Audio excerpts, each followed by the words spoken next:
આજના વાચનનો વિષય છે પ્રતિક્રિયા પર સફળતાનો આધાર.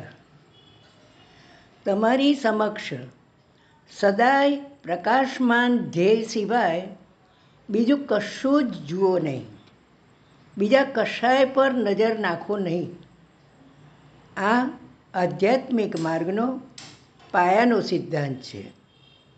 કેમ કે ભગવાનની ખોજ એ જીવન જીવવાની રીત છે. એટલું પૂરતું નથી કે આપણે નિષ્ઠાપૂર્વક રવિવારે દેવળમાં, મંદિરમાં કે દેરાસરમાં જઈએ. કેમ કે ઘરે આવીને ભગવાનને ભૂલી જઈને આપણે દુન્યવી રીતે જીવન જીવવાનું ચાલુ રાખીએ છીએ. આપણને એ સમજાઈ જવું જોઈએ કે આપણે જે જોઈએ છે, આપણે જે વિચારીએ છીએ અને આપણે જે કરીએ છીએ તેનાથી આપણે કેવા છીએ તે નક્કી થાય છે. ભગવાનની ઊંડી ખોજ કરનારે વિક્ષેપ કરનારી વસ્તુઓ પર, મનને ભગવાનથી દૂર ખેંચી લઈ જતી કોઈ પણ વસ્તુ ઉપર તેના સમયને અને ધ્યાનને એકાગ્ર કરવા જોઈએ નહીં. ન તો તેણે જીવનમાં નિષેધાત્મક પાસા તરફ નજર નાખવી જોઈએ કે ન તો તેમાં સંડોવાવું જોઈએ.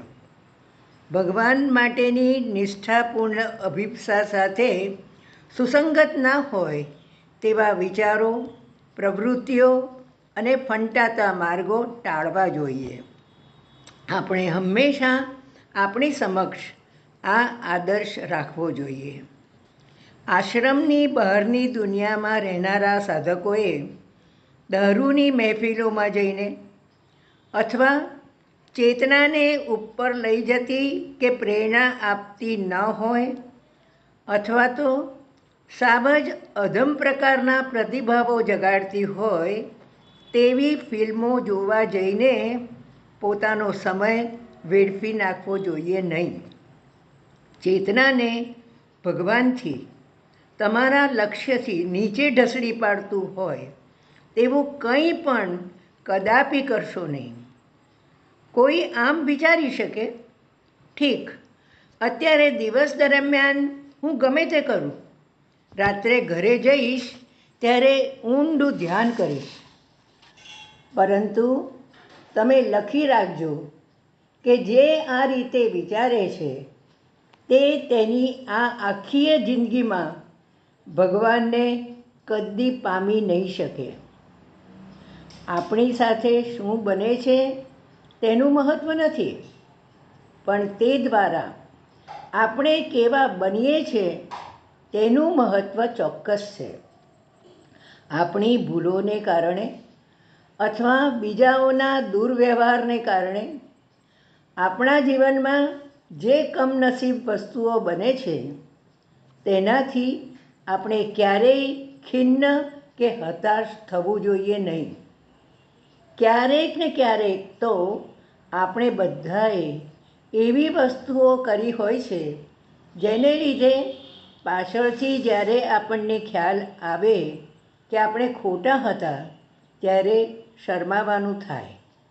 પરંતુ એ ભૂલોની યાદ આપણી બાકીની જિંદગીમાં ઝેર ભરી દે એવું જો આપણે થવા દઈએ તો એ પણ એટલું જ ખોટું છે. આપણે એવું કશું પણ થવા દેવું જોઈએ નહીં જે આપણી અંદર કડવાશ ભરી દે, આપણામાં કે સાથીઓમાં રહેલી આપણી શ્રદ્ધાને ખતમ કરી નાખે અથવા આપણને અપરાધ ભાવથી ભરી દે. આવા બધા જ અનુભવો તરફ સાચી પ્રતિક્રિયા એ છે કે આપણે તેમાંથી બોધપાઠ લઈશું અને આપણામાં પરિવર્તન લાવી વધુ સારા બનીશું એવો નિશ્ચય કરવો. દરરોજ બધું જ તમારી પાસે ભગવાન તરફથી આવી રહ્યું છે તેનો સ્વીકાર કરો. આ મહત્ત્વનો મુદ્દો છે. બીજાઓ સારું કે ખરાબ કરી રહ્યા છે એમ કદાપી ન વિચારો. બધી જ વ્યક્તિઓ ભગવાનના સાધનો છે એ રીતે જુઓ. દિવ્ય આત્મા બની રહો. એક એવો સાધક કે જે ગંભીરતાપૂર્વક ભગવાનની ખોજ કરતો હોય, તેની સાથે અથવા બીજાઓ સાથે જે કંઈ બને તેની પાછળ જે ભગવાનનો હાથ જોતો હોય તે જ બરાબર છે.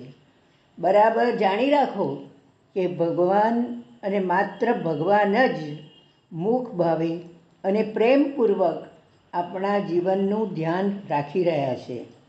દરરોજ તમારી પાસે જે કંઈ આવે છે તે ભગવાન પાસેથી આવે છે એ રીતે તેનો સ્વીકાર કરો અને તમને ભગવાનના સતત આશીર્વાદ અને નિકટતાની પ્રતીતિ થવા માંડશે. કેટલીક વસ્તુઓ યાદ રાખવાની હું ભારપૂર્વક ભલામણ કરું છું, કેમ કે જો તમે તે યાદ રાખશો તો તમે જોશો કે તમારી આધ્યાત્મિક પ્રગતિમાં તે ઘણી સહાયક છે. રાતે બધું ભગવાનના હાથમાં પાછું સોંપી દો. કદી પણ એવું બહાનું ના કરશો કે તમારું મન તમારા કામ અને ફરજોના વિચારથી એટલું તો ભરેલું છે કે તે ભગવાન વિશે વિચારી શકતું નથી. આ એક પાયાનો પ્રશ્ન છે જેનું આધ્યાત્મિક પથના યાત્રીએ નિરાકરણ લાવવાનું છે, પછી તે આશ્રમમાં રહેતો હોય કે સંસારમાં. રાતે અને જ્યારે પણ તમારો ધ્યાન કરવાનો સમય થાય ત્યારે બધું જ મનથી ભગવાનના હાથમાં પાછું આપી દો. રાતે જ્યારે ધ્યાનનો સમય થાય ત્યારે દિવસ દરમિયાનની બધી ફરજો અને બધી જવાબદારીઓ સંભાળવા માટે મનથી ભગવાનને પાછી સોંપી દો. જો તમે રોજ આ રીતે માનસિક કર્મ કરશો તો તમે જોશો કે ધ્યાનના સમયે તમારી ચેતનામાંથી ભગવાન સિવાય બીજું બધું ખંખેરી નાખવું ધીમે ધીમે ઘણું સહેલું બની જશે. પછી ભગવાન સાથે ઘનિષ્ઠ સંબંધ બાંધવા તમે મુક્ત થઈ જશો. આ જીવનમાં આપણને સૌને ભગવાનને જાણવાની તક સાંપડી છે.